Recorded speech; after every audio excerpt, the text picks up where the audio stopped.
Right. We just had Fabiana Fedeli from M&G Investments talk about, how they're thinking about investing in the region. She's saying selectively outside of Chinese tech, you are looking at opportunities that are separate from the whole macro story and are very, very idiosyncratic in the way the business models are set up. And so are you looking at those opportunities as well? Can you talk about some of the ideas that you may have that do not get caught up in the macro frenzy?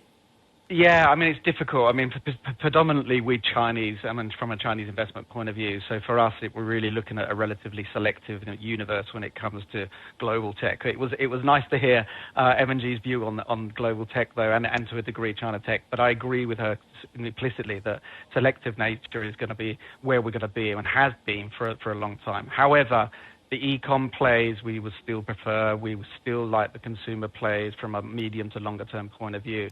And I guess on the back of the speech, you can imply and infer that China's own independence when it comes to the high-end tech is probably where I think investors would start to look at in the shorter term, especially when it comes to markets or sectors or subsectors that are away from the US Beijing geopolitical play at the moment. So again, whether that be on the semi side or the dependence on the domestic chip manufacturers, that would be something that we would definitely start to look at probably more closely going forward.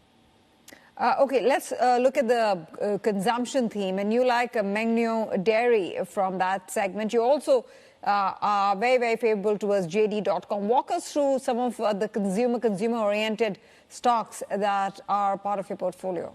Well, these have just been a continuation of the theme that we've had for a long time, to be fair. And I guess, it hasn't been as effective as probably we'd have liked. However, we still believe that the ongoing opening of the economy, hopefully at some point some relaxation or some measures to allow the economy to grow in the immediate short term post a COVID lockdown type environment will be beneficial and upside to these types of plays going forward. So selectively and I guess to a degree, we're looking at some of these names individually just purely on the fact of where they are and where they're placed within the domestic market and the ability for them to take the upside of the domestic market, not just in an unlocked environment or in growth environment or more prosperous environment, but just as it stands right now. And we view these to be relatively defensive going forward. We avoiding the alcohol names, which we've liked before, especially the CR beers and Qingdao's and stuff like that. But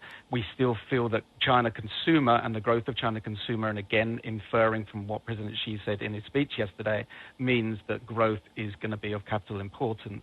And we feel that these are some of the names that is going to be able to take the net beneficial upside on the back of those policies, which hopefully will be announced post the conclusion of these meetings.